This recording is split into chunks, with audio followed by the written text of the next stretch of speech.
There are certain themes of which the interest is all-absorbing, but which are too entirely horrible for the purposes of legitimate fiction.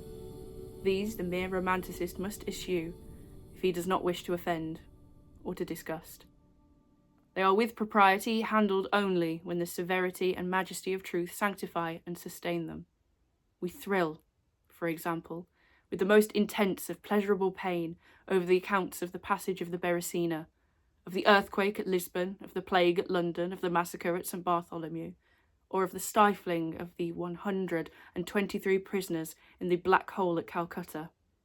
But in these accounts, it is the fact, it is the reality, it is the history which excites. As inventions, we should regard them with simple abhorrence.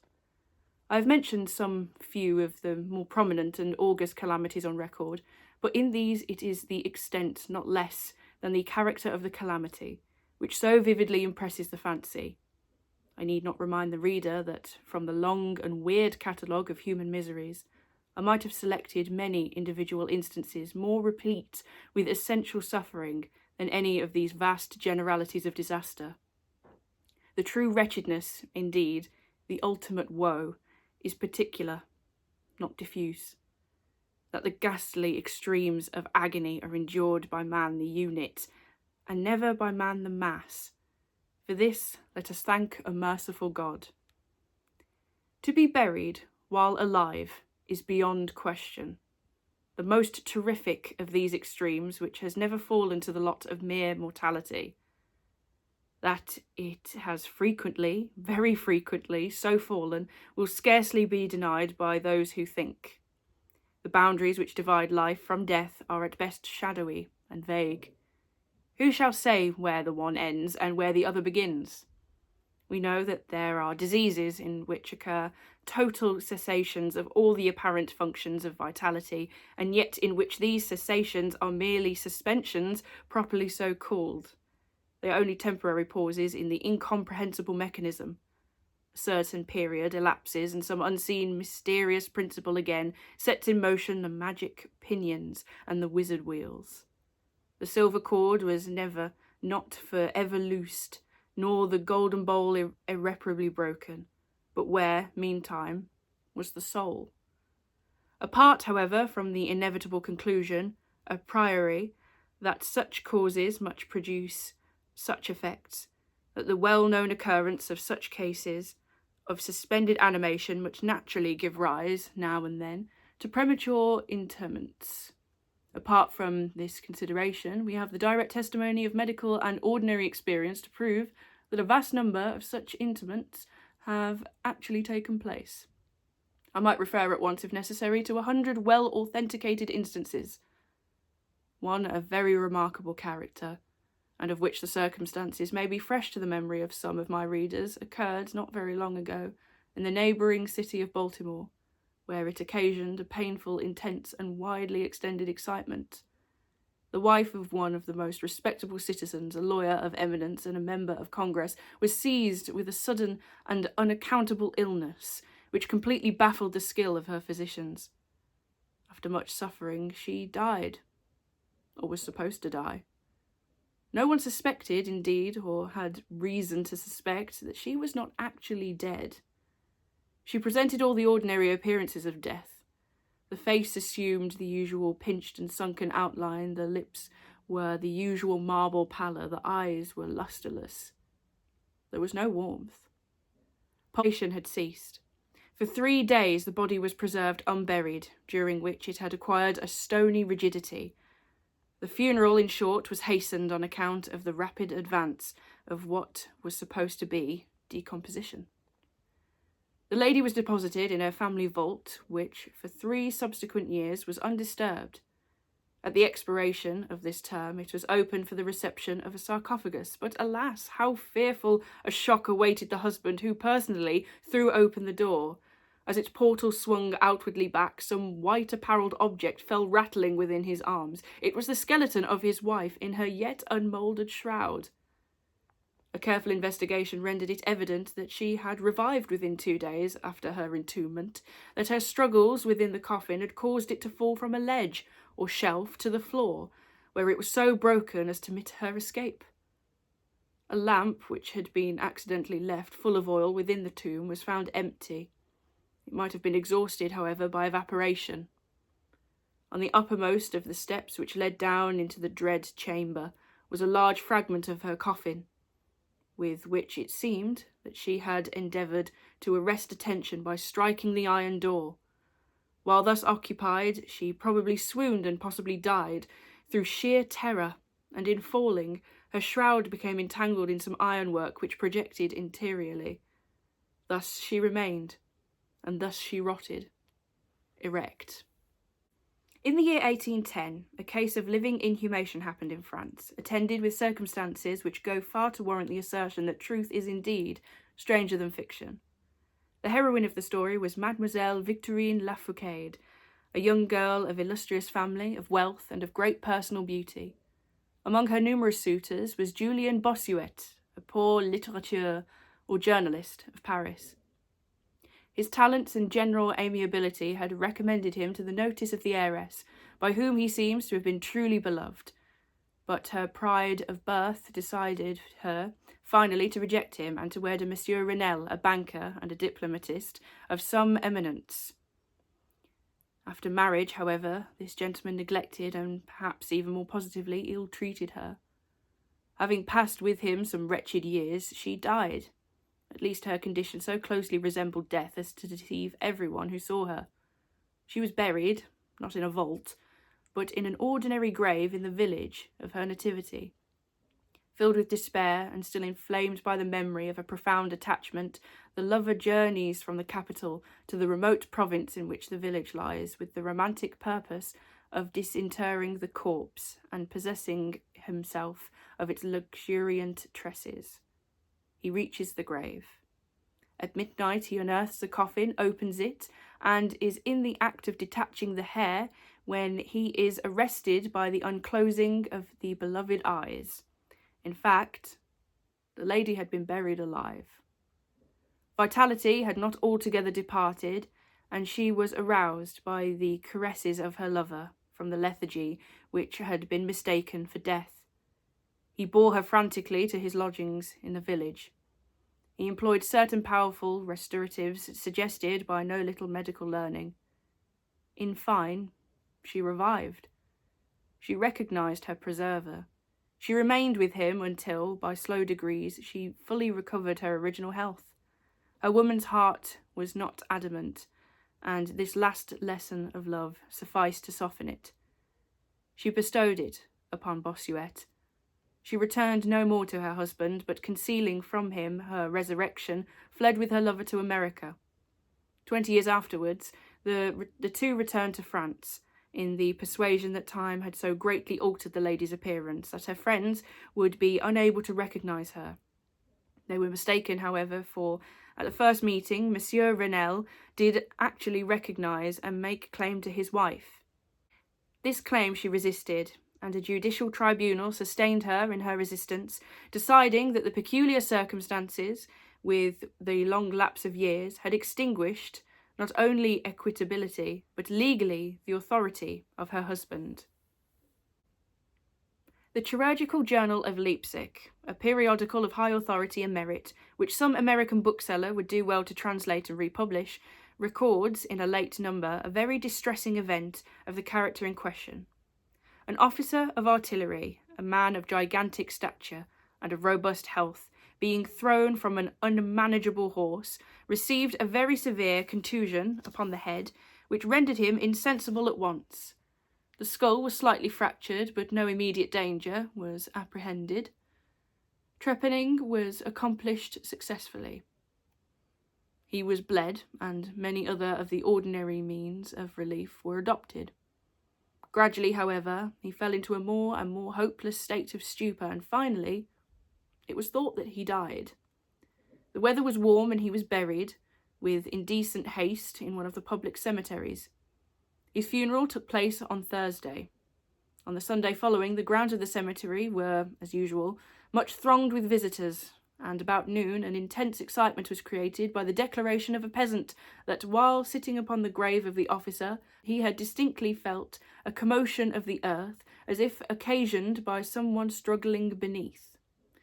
At first, little attention was paid to the man's asseveration, but this evident terror and the dogged obstinacy with which he persisted in his story had at length their natural effect upon the crowd.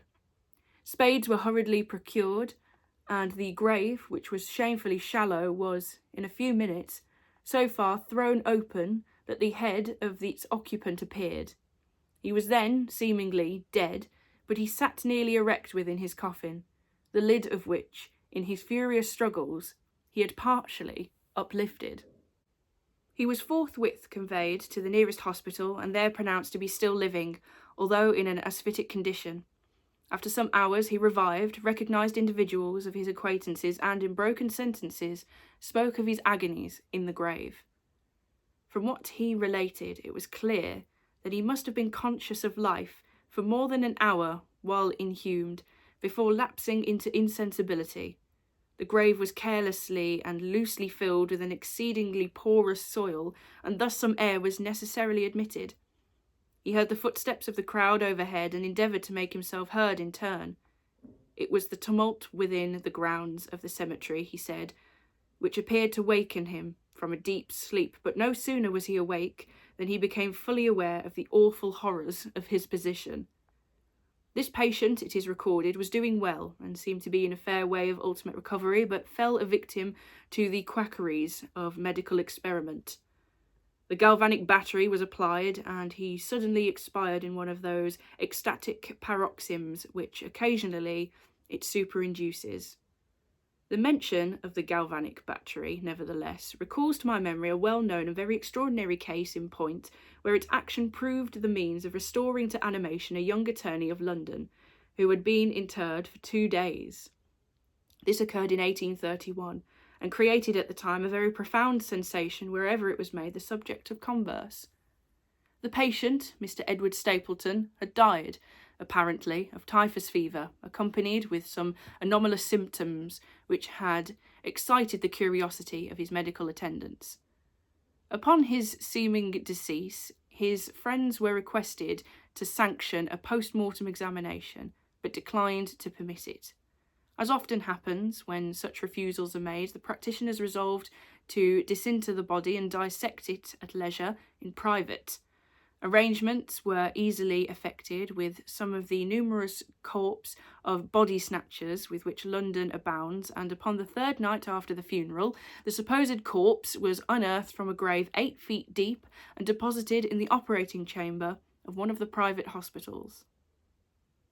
An incision of some extent had been actually made in the abdomen, when the fresh and undecayed appearance of the subject suggested an application of the battery.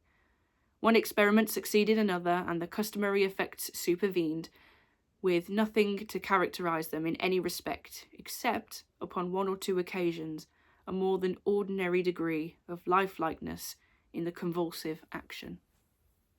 It grew late. The day was about to dawn, and it was thought expedient at length to proceed at once with the dissection. A student, however, was especially desirous of testing a theory of his own, and insisted upon applying the battery to one of the pectoral muscles. A rough gash was made, and a wire hastily brought in contact, when the patient, with a hurried but quite unconclusive movement, arose from the table, stepped into the middle of the floor, gazed about him uneasily for a few seconds, and then spoke. What he said was unintelligible, but the words were uttered. The syllabification was distinct. Having spoken, he fell heavily to the floor. For some moments all were paralysed with awe, but the urgency of the case soon restored them their presence of mind. It was seen that Mr. Stapleton was alive, although in a swoon.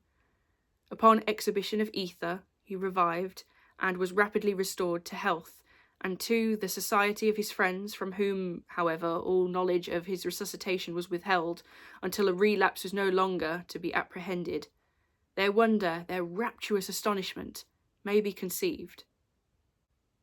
The most thrilling peculiarity of this incident, nevertheless, is involved in what Mr. S. himself asserts. He declares that at no period was he altogether insensible, that dully and confusedly he was aware of everything which happened to him from the moment in which he was pronounced dead by his physicians, to that in which he fell swooning to the floor of the hospital. "I am alive," were the uncomprehended words which, upon recognising the locality of the dissecting room, he had endeavoured, in this extremity, to utter. It were an easy matter to multiply such histories as these, but I forbear, for indeed we have no need of such to establish the fact that premature interments occur. When we reflect how very rarely, from the nature of the case, we have it in our power to detect them, we must admit that they may frequently occur without our cognizance. Scarcely, in truth, is a graveyard ever encroached upon, for any purpose to any great extent, that skeletons are not found in postures which suggest the most fearful of suspicions. Fearful indeed the suspicion, but more fearful the doom. It may be asserted, without hesitation, that no event is so terribly well adapted to inspire the supremeness of bodily and of mental distress as is burial before death. The unendurable oppression of the lungs, the stifling fumes of the damp earth, the clinging to the death garments, the rigid embrace of the narrow house, the blackness of the absolute night, the silence like a sea that overwhelms, the unseen but palpable presence of the conqueror worm, these things, with thoughts of the air and grass above, with memory of dear friends who would fly to save us, if not but informed of our fate, and with consciousness that of this fate they can never be informed, that our hopeless portion is that of the really dead. These considerations, I say, carry into the heart, which still palpitates, a degree of appalling and intolerable horror for which the most daring imagination must recoil. We know of nothing so agonizing upon earth. We can dream of nothing half so hideous in the realms of the nethermost hell, and thus all narratives upon this topic have an interest profound, an interest nevertheless which, through the sacred awe of the topic itself, very properly and very peculiarly depends upon our conviction of the truth of the matter narrated. What I have now to tell is of my own actual knowledge, of my own positive and personal experience. For several years I had been subject to attacks of the singular disorder which physicians have agreed to term catalepsy, in default of a more definite title. Although both the immediate and the predisposing causes, and even the actual diagnosis of the disease, are still mysteries, its obvious and apparent character is sufficiently well understood. Its variations seem to be chiefly of degree. Sometimes the patient lies for a day only, or even for a shorter period, in a species of exaggerated lethargy. He is senseless and externally motionless, but the pulsation of the heart is still faintly perceptible, some traces of warmth remain, a slight colour lingers within the centre of the cheek, and upon application of a mirror to the lips we can detect a torpid, unequal, and vacillating action of the lungs. Then again, the duration of the trance is for weeks, even for months, while the closest scrutiny and the most rigorous medical tests fail to establish any material distinction between the state of the sufferer and what we conceive of absolute death. Very usually he is saved from premature interment only solely by the knowledge of his friends that he has been previously subject to catalepsy, by the consequent suspicion excited, and above all, by the non-appearance of decay. The advances of the malady are, luckily, gradual. The first manifestations, although marked, are unequivocal. The fits grow successively more and more distinctive, and endure each for a longer term than the preceding. In this lies the principal security from inhumation. The unfortunate whose first attack should be of the extreme character which is occasionally seen, would almost inevitably be consigned alive to the tomb. My own case differed in no important particular from those mentioned in medical books. Sometimes, without any apparent cause, I sank, little by little, into a condition of semi-syncope, or half-swoon, and in this condition, without pain, without ability to stir, or strictly speaking to think, but with a dull, lethargic consciousness of life and of the presence of those who surrounded my bed, I remained until the crisis of the disease restored me, suddenly, to perfect sensation. At other times I was quickly and impetuously smitten. I grew sick and numb and chilly and dizzy, and so fell prostrate at once. Then for the weeks all was void and black and silent, and nothing became the universe. Total annihilation could be no more. From these latter attacks I awoke, however, with a gradation slow in proportion to the suddenness of the seizure. Just as the day dawns to the friendless and houseless beggar whom roams the streets throughout the long desolate winter night, just so tardily, just so wearily, just so cheerily came back the light of the soul to me. Apart from the tendency to trance, however, my general health appeared to be good, nor could I perceive that it was at all affected by the one prevalent malady, unless indeed an idiosyncrasy in an ordinary sleep may be looked upon as superinduced. Upon awakening from slumber, I could never gain at once thorough possession of my senses, and always remained for many minutes in much bewilderment and perplexity, the mental faculties in general, but the memory in especial, being in a condition of absolute abeyance. In all that I endured, there was no physical suffering, but of moral distress and inaptitude. My fancy grew charnel. I talked of worms, of tombs, and epitaphs. I was lost in reveries of death, and the idea of premature burial held continual possession of my brain. The ghastly danger to which I was subjected haunted me day and night. In the former, the torture of meditation was excessive, in the latter, supreme. When the grim darkness overspread the earth, then, with the very horror of thought, I shook as the quivering plumes upon the hearse. When nature could endure wakefulness no longer, it was with a struggle that I consented to sleep, for I shuddered to reflect that upon awakening I might find myself the tenant of a grave.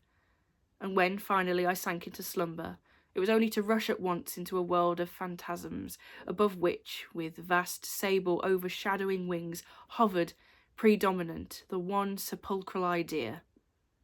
From the innumerable images of gloom, with thus oppress me in dreams, I select for record but a solitary vision. Methought I was immersed in a cataleptic trance of more than usual duration and profundity. Suddenly there came an icy hand upon my forehead, and an impatient, gibbering voice whispered the word, "Arise," in my ear. I sat erect. The darkness was total. I could not see the figure of him who had aroused me. I could call to mind neither the period at which I had fallen into the trance, nor the locality in which I then lay. While I remained motionless and busied in endeavours to collect my thoughts, the cold hand grasped me fiercely by the wrist, shaking it petulantly, while the gibbering voice said again, "Arise! Did I not bid thee arise?" "And who," I demanded, "art thou?" "I have no name in the regions which I inhabit," replied the voice mournfully. "I was mortal, but am fiend. I was merciless, but am pitiful. Thou dost feel that I shudder. My teeth chatter as I speak, yet it is not with the chilliness of the night without end, but this hideousness is insufferable. How canst thou tranquilly sleep? I cannot rest for the cry of these great agonies. These sights are more than I can bear. Get thee up, come with me into the outer night, and let me unfold to thee the graves. Is not this a spectacle of woe? Behold!"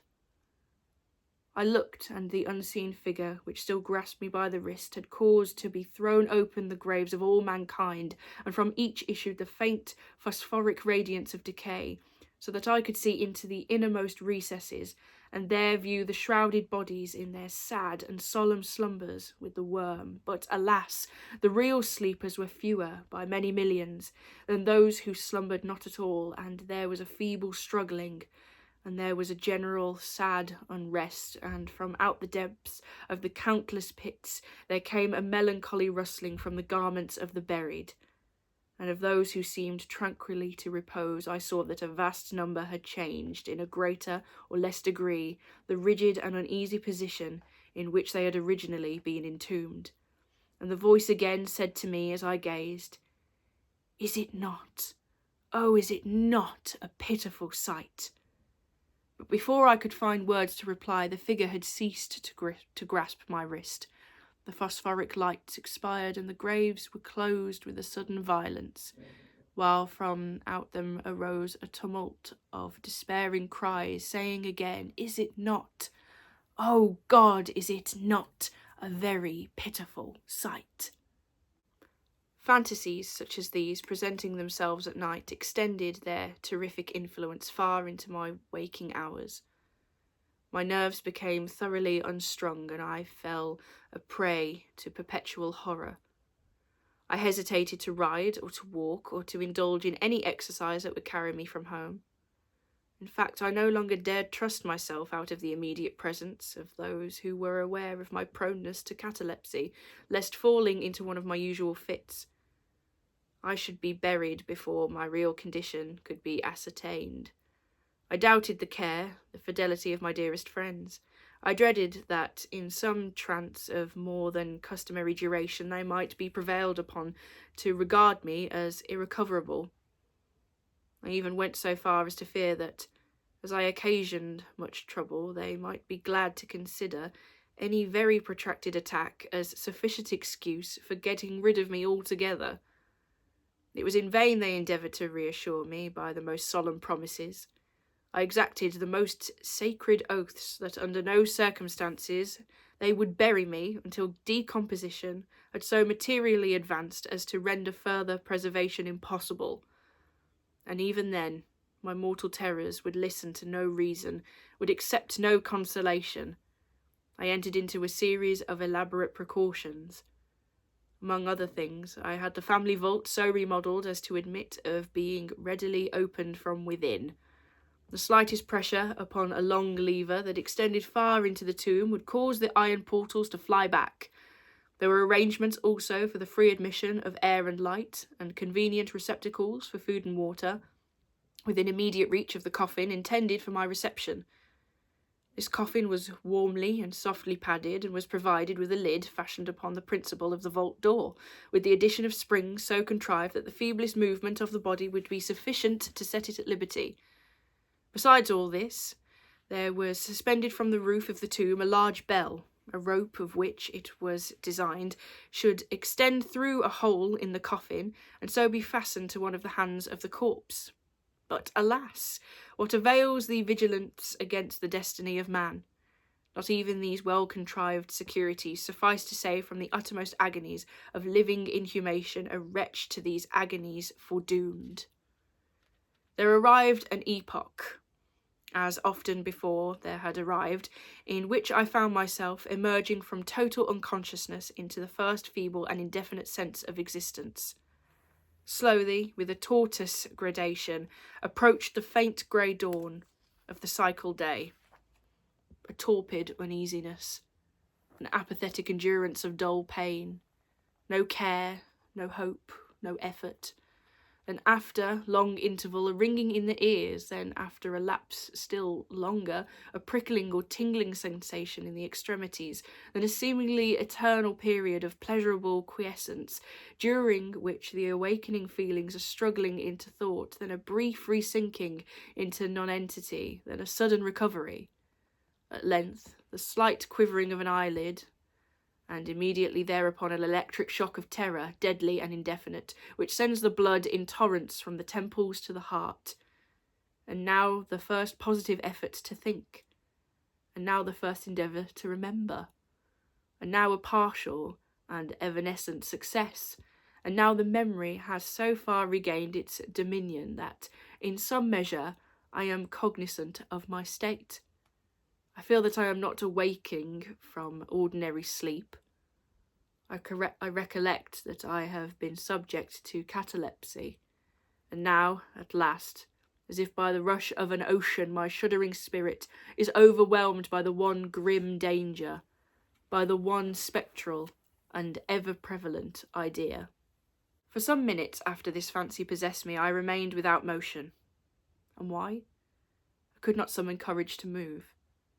I dared not make the effort which was to satisfy me of my fate, and yet there was something at my heart which whispered that it was sure. despair, such as no other species of wretchedness ever calls into being, despair alone urged me, after long irresolution, to uplift the heavy lids of my eyes. I uplifted them. It was dark, all dark. I knew that the fit was over. I knew that the crisis of my disorder had long passed. I knew that I had now fully recovered the use of my visual faculties, and yet it was dark, all dark.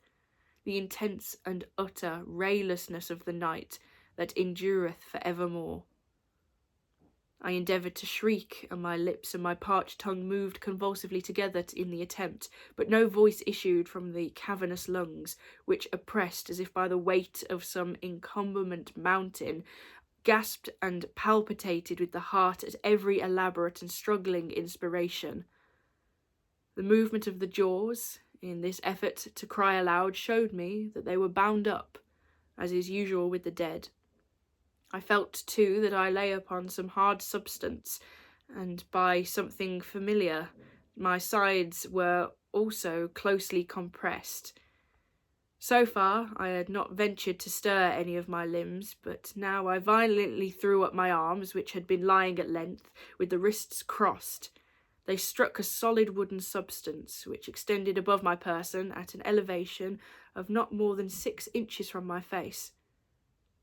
I could no longer doubt that I reposed within a coffin, at last. And now, amid my infinite miseries, came sweetly the cherub, Hope.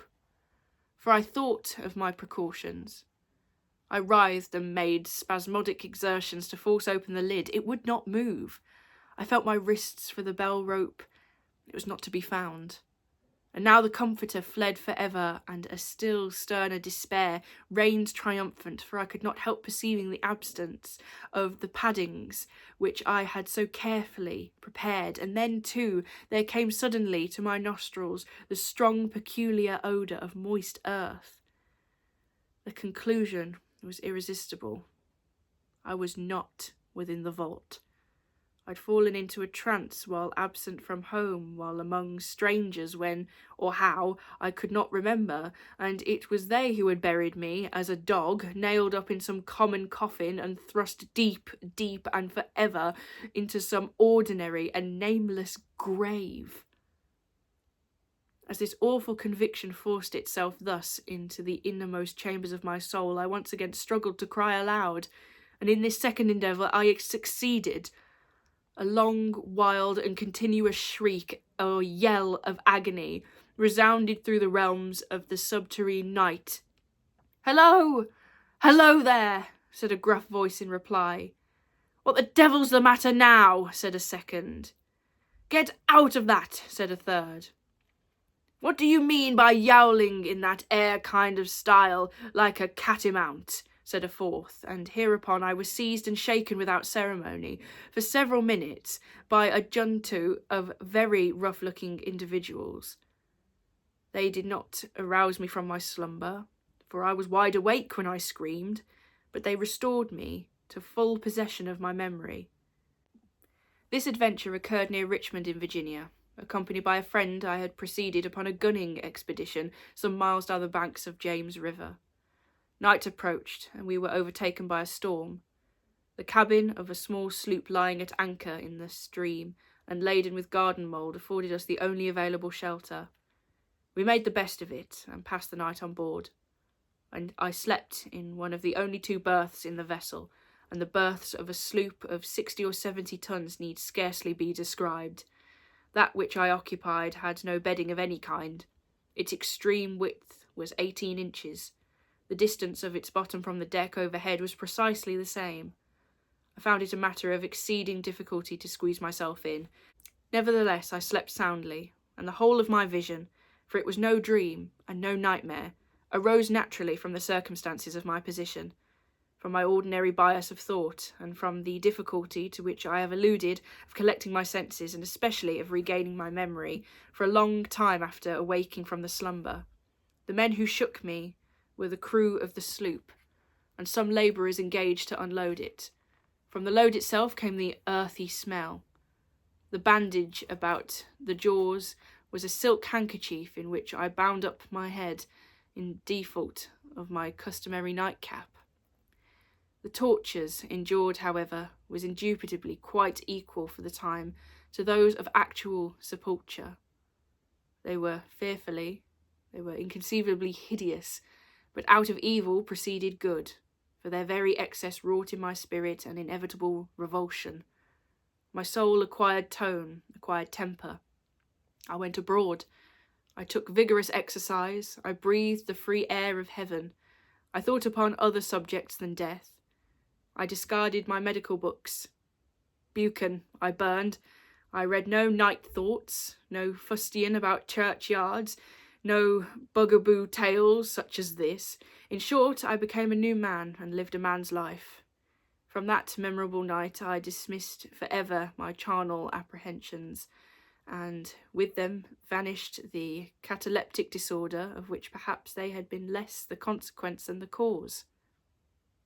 There are moments when, even to the sober eye of reason, the world of our sad humanity may assume the semblance of a hell, but the imagination of man is no Carathis. To explore with impunity its every cavern, alas, the grim legion of sepulchral terrors cannot be regarded as altogether fanciful, but like the demons in those accompany Afrasiab, made his voyage down the Oxus. They must sleep, or they will devour us. They must be suffered to slumber, or we to perish.